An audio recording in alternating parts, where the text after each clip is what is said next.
Hey, Michael here. Welcome to Acquisitions Anonymous. We had a great episode today. My buddy Matt Ford joined me, and we looked at perhaps the worst business we've ever considered on this show. Like, that's how bad this business was. I spent 27 minutes trying to find even one redeeming quality about this business, and usually I could find something, and I was unable to find anything. So I hope you enjoy the journey of how we looked at a business in New Jersey that's selling for 4 times earnings, and it's still god awful, the worst ever. So this is it. This is a DME located in New Jersey. Enjoy it. Quick word from our sponsors, and then me and my buddy Matt Ford will get into it. So enjoy. This episode is sponsored by Live Oak Bank, the #1 SBA lender in the country by dollar amount.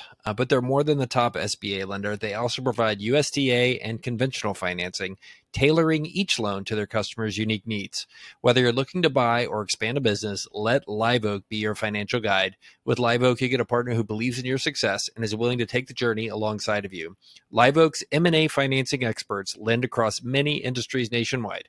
They also have over 30 industry-specific teams whose lenders are experts in industry-specific small business loans. Some of these include healthcare, seniors housing, and service contractors as well. With their dedication to efficiency, collaboration, and in-depth knowledge of M&A financing, they'll take you where you need to go. Visit liveoakbank.com/AA and make sure that's a lowercase a and another lowercase a to connect with a lender today. So again, that's liveoakbank.com/AA with 2 lowercase a's to find out more about Live Oak and to connect with the lender there, and tell them that the Acquisitions Anonymous folks sent you along.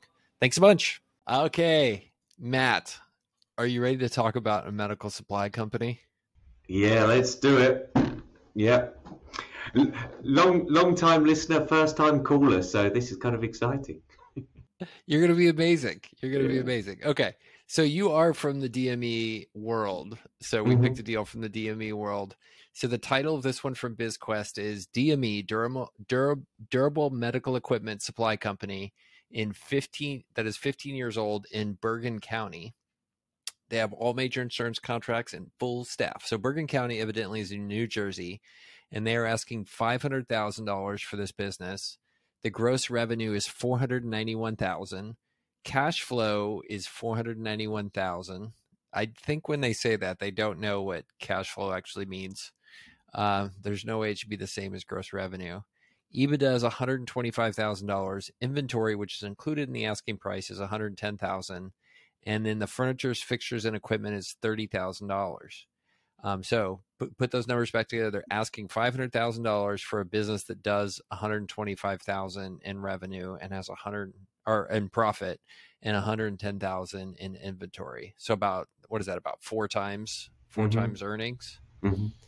All right. Well, hey, this sounds pretty good. And I think you and I picked a deal because we wanted it to be one that looks pretty good, but it's actually terrible. So I think it's going to turn out great. Well, we don't know it's terrible. I'm just saying there's a lot of questions. It poses a few questions. That's more the point here. I mean, as you say, on face of it, I mean, they're asking 500,000. They're saying, okay, the gross revenue is 500,000. So, 1 times revenue, the EBITDA, or 4 times EBITDA. And you know what? There's $110,000 in inventory and 30,000 in FF&E. So, hey, put it all together, maybe it could be quite good. And then you go through the listing. So before we go there, I'm kind of ignorant of this space. So let me finish reading it, and then I want to ask you what the hell these guys do. Okay. So, because it's not super clear. Okay, so here's the rest of the description. Medical supply, parentheses, DME, durable medical equipment, I assume that's what that means. Business for sale in Bergen County. Facility has been in business for 15 years. They have 2,400 total patients. Full staff orthotist. What's an orthotist? An orthotist is someone who would check and fit you for orthotics. So like crutches or arm slings or braces or things like that. Okay. But not as opposed to a prosthesist who would put on prosthetics, artificial arms, hands, etc. Okay. So they're asking 4 times earnings, and basically they just buy and then they're a dealer of orthotics, walking boots, just all kinds of different, like that random medical equipment you get. I assume like the neck pillow. Do they do the neck pillows like when you get in a car wreck? Hey, mate, they Okay, do cool. everything from orthopedics to wheelchairs. So Okay. you can't knock it. Durable medical equipment is basically everything that is some kind of medical equipment that has that you can put your hands around, right? So it could be everything from beds, wheelchairs, motorized wheelchairs, ventilators, or whatever, right down to incontinence supplies, etc., and things like that. So Okay. So these guys, basically the way this works is they have direct contracts with the insurance companies and stuff. And then they get referrals from doctors and stuff like that. When it's like, here, somebody can't walk and they need to get a referral to buy a wheelchair, then they get referred to this business from the doctor. Exactly. So all this would typically be prescription based, although there's potential for them to sell cash as well.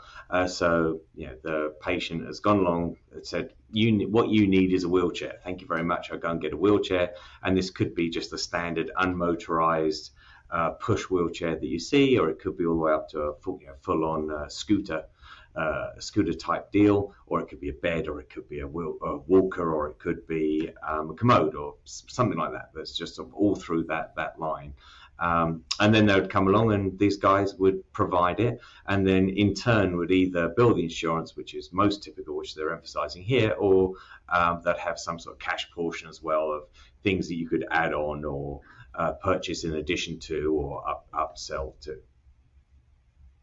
Dig it. And so basically this is standard kind of insurance situation where WellCare, all these Blue Cross Blue Shield life insurance companies, they're telling you what you can sell a wheelchair for. Exactly. Basically, they're setting the price and saying this is what it pays. Exactly. And so that's all the money you're going to get when you get referred to this, because your customers who have health insurance are only going to go to somebody who takes health insurance and doesn't charge above whatever price these guys are paying.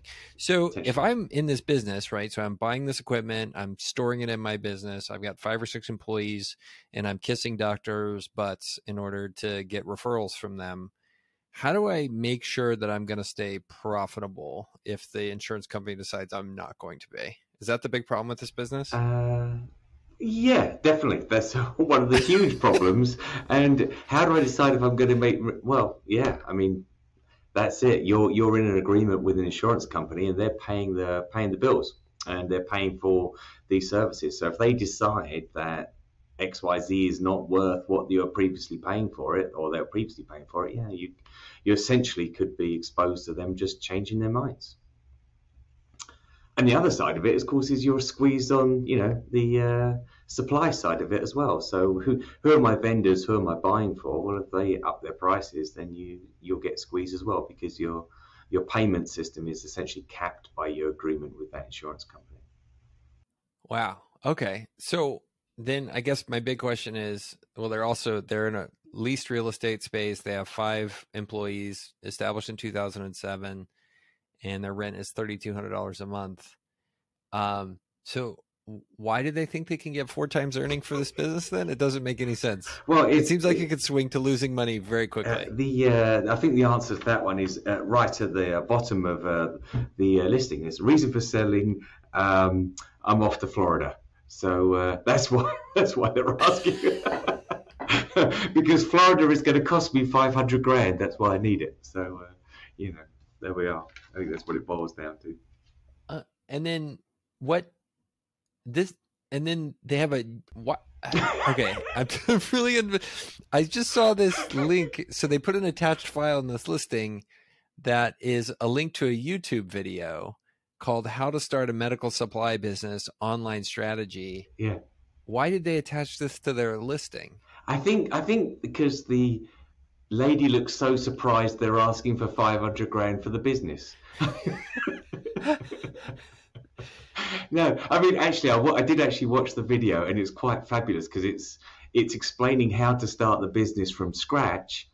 And I paraphrase this because it's nearly a 2-minute video by a TV host, and it says, actually, I exaggerate. It's a 6-minute video, but it says, find a lawyer, start a business, register that business, find vendors for stuff that you want to sell it, and keep the difference. Right. So, maybe I'm oversimplifying. There's some golden nuggets of wisdom within the video, but I'm not sure that there is. Yeah. I mean, this totally reminds me of, a buddy of mine owns some of the routes for Amazon. Mm-hmm. Are you familiar with how this is all set up by Amazon? No, and FedEx not. does the same thing. Okay. So the way it works, if you do, like, if somebody delivers an Amazon package to your house, they are not an Amazon employee. Mm-hmm. They're almost always somebody who is contracted or who is employed or works for a contractor for Amazon. Mm-hmm. And so what Amazon does is they go to, let's say you or me, an entrepreneur, and they say, would you like to be in the delivery business for Amazon? Unquenchable demand, all this kind of stuff.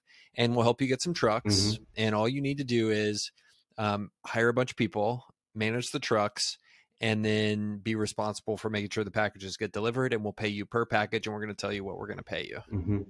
And so Amazon will do everything. They give you like a business in a box. They help you finance the trucks. They help you find them, all that kind of stuff. But in the end, you have one customer or one payer, and Amazon tells you what they're going to pay you to deliver those packages. And, I talked to my buddy about it. I'm like, wait, so basically Amazon starts with how much money you should make and then works backwards from that. And that's what they do. And he's like, yeah, that's exactly how it works. Yeah. This sounds terrible. But the same dynamic is going on here when you dig into this, which is you're selling a commoditized thing.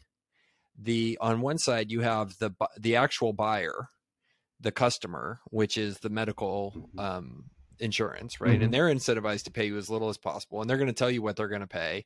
And they're going to keep paying less and less and less until somebody on the supply side stops fulfilling it. Yeah. Right. And it's impossible to get fulfilled. And on the other hand, you have all of these manufacturers who are trying to screw you as well and push things on you that you may or may not sell over time. Yes. And then you have the patients who just want to pay you nothing because they're actually the consumers. They're not actually the buyer of any of this stuff.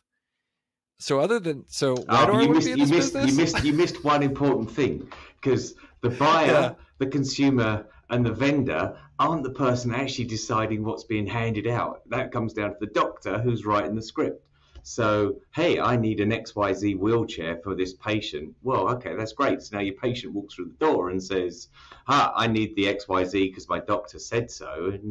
And then this poor orthotist is there to explain to that patient why, why they can't have that one, even though their doctor said so. And even then they couldn't have it if it was going to be for free, and, just go on down the list. Yeah. So you've actually got sort of this 4 plus way transaction happening, at which point the poor people in the middle have really got no kind of control over the process to a degree.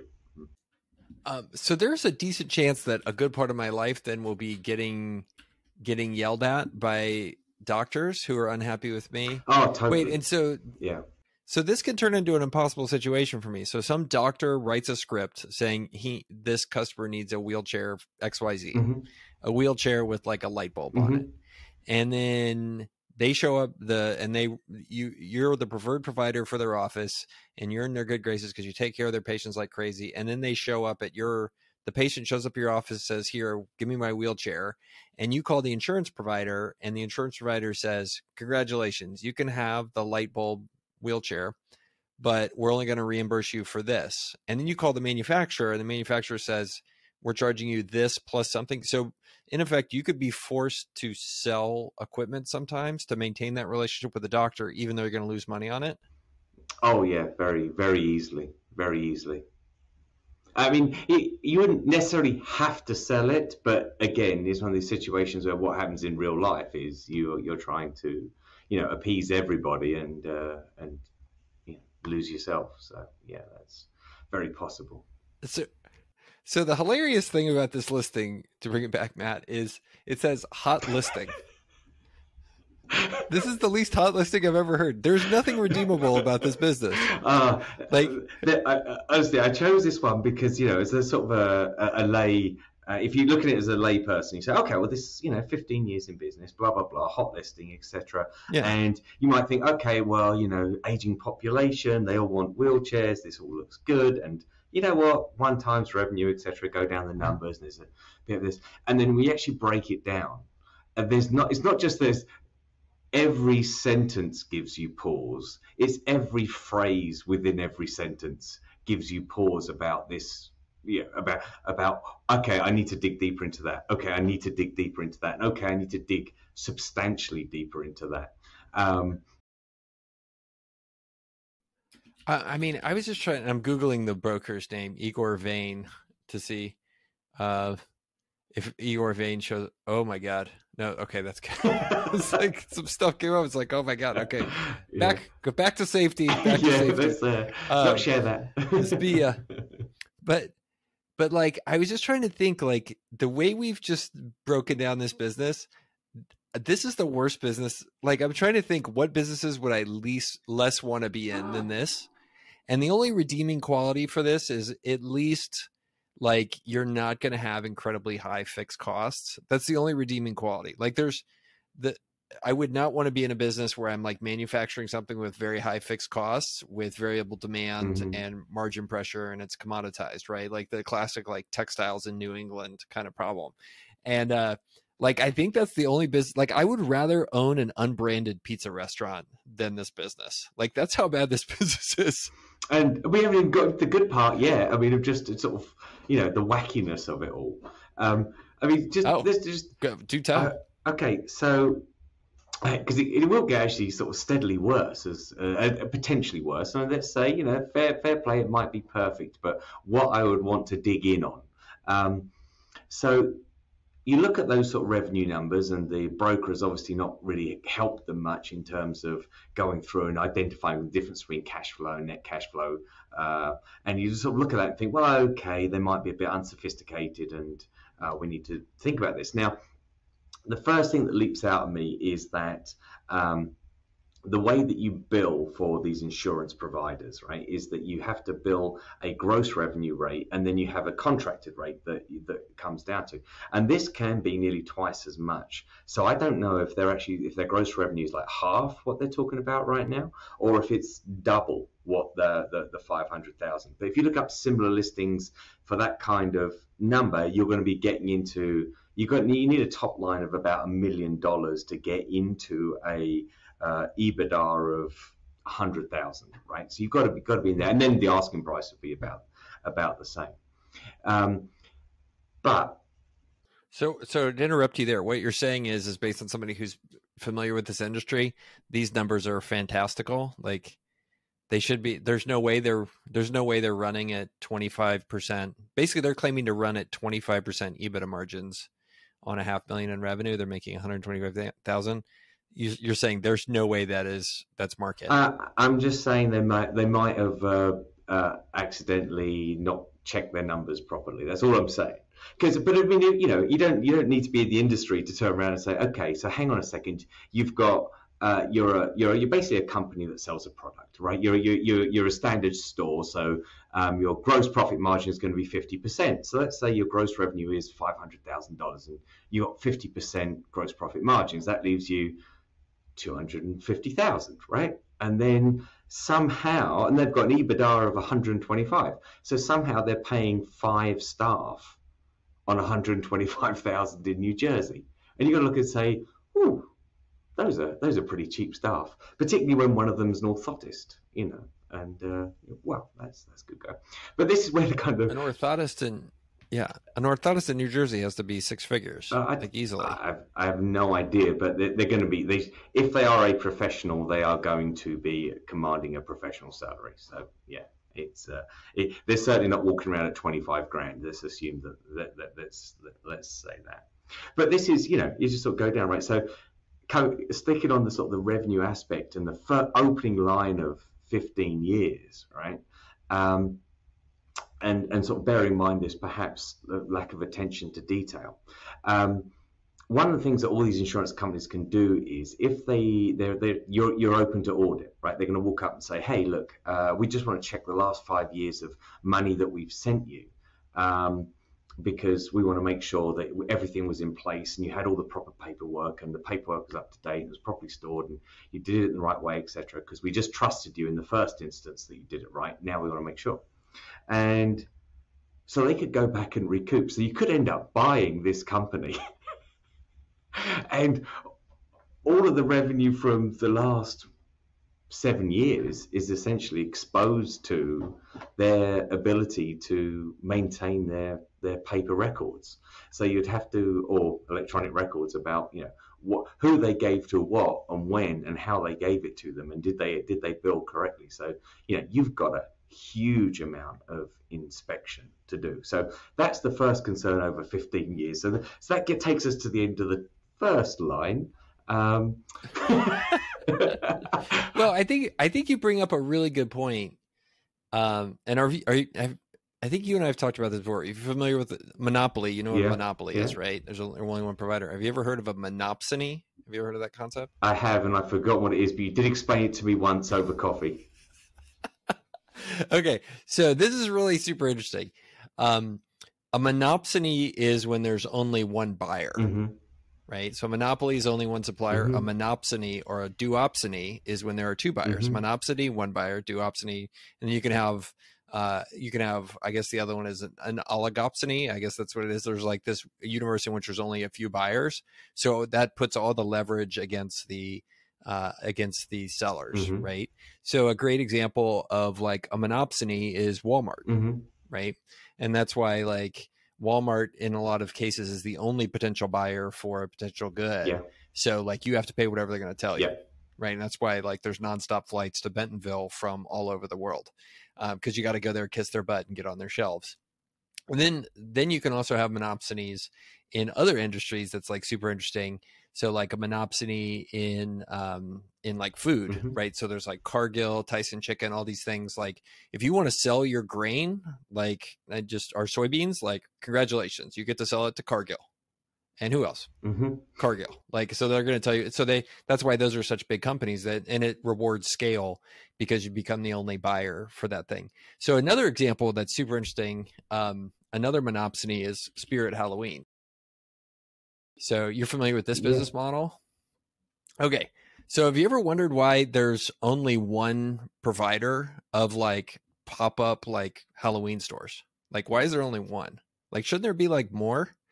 There used to be more, but the dynamics of this market make it that only Spirit Halloween can compete with Walmart, Target, and those guys in terms of being able to buy costumes that are current for that year. The popular ones. Yeah.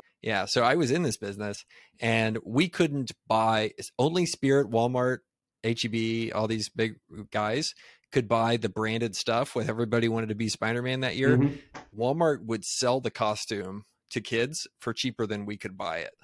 Like we were better off buying it at Walmart and selling it at our store than buying it wholesale. So Spirit, you have to have scale in order to compete with those guys. Yeah. So it's really interesting, but that's another example of a monopsony. And that's what's going on in this business. Like, and I think you're bringing up this point is like the customer has the customer here, the buyer is the insurance company and they have all the power and they leverage the hell out of it. And they're going to look at your books for the last 15 years. And sometimes they're going to ask for their money back if they don't think you performed correctly. Oh, they're going to, I mean, an insurance company is in the business makes money by not paying claims, right? It's by overselling insurance. You buy insurance that doesn't get cashed. And so, it's keeping that differential down. So they want to make sure that they're only paying for things that they are that are valid. So, whichever way that they can do to make it, make sure that they're only paying for the things that are actually getting consumed is what they do. But I mean, even if you look at that insurance list, I mean, we're now on line 2, like all major insurance contracts, right? Is, well, okay, there's quite a list there, but I'm not seeing United, Superior, Humana, right? I mean, names that you might know in the healthcare field. I mean, they've got Blue Cross Blue Shield and they've got Medicare, but there's no Medicaid provider I could quickly see looking through it. And this is where one of these things where you got to be really careful now, because it's like, what do you do with this? There's a whole bunch of things going on with how you look at these insurance companies and their paying method. because it's not just that you're typically doing sort of a one-to-one transaction. Quite often, an elderly patient is going to have multiple insurances, or actually many people have multiple insurances, not necessarily elderly.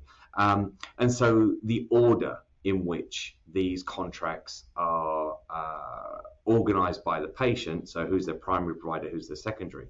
Secondly, you've got to look at them and say, okay, so how much is each one of them paying? Because they're all going to pay different amounts for the same wheelchair or walker or whatever it might be.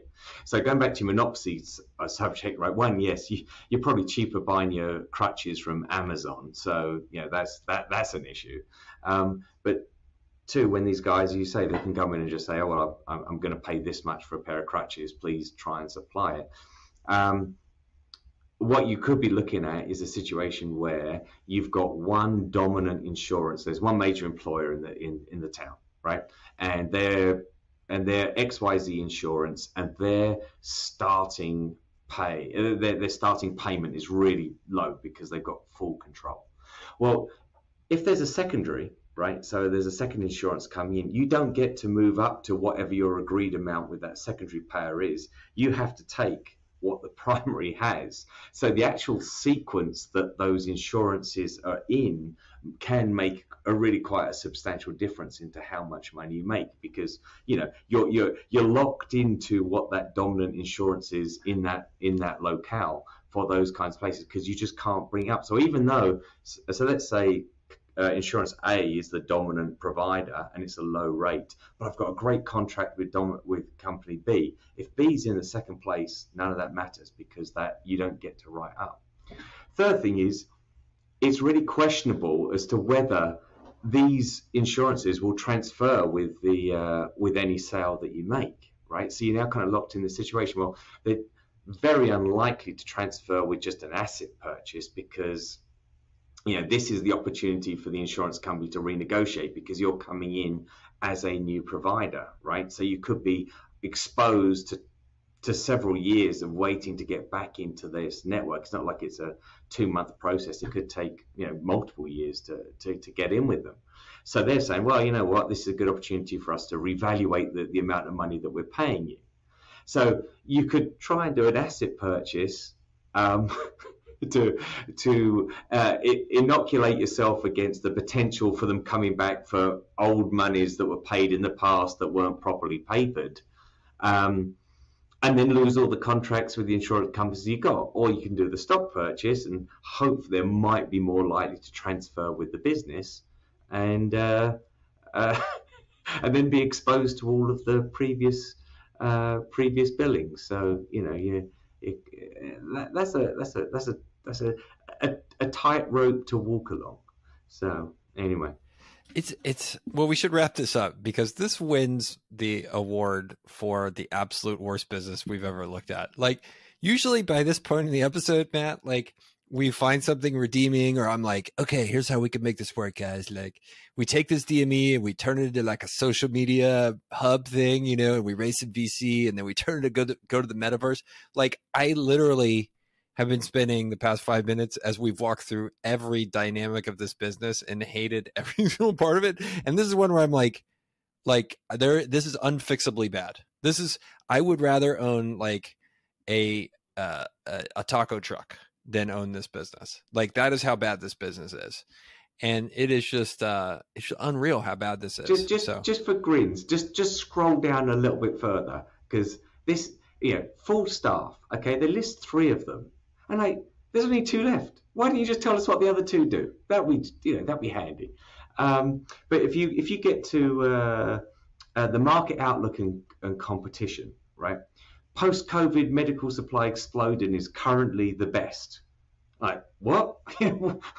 What does that mean? And so why has it suddenly become so good? But here's the thing, right? Over COVID, every company had trouble staffing, so they got quite lax in terms of requiring authorization for documentation for providing these kind of products, right?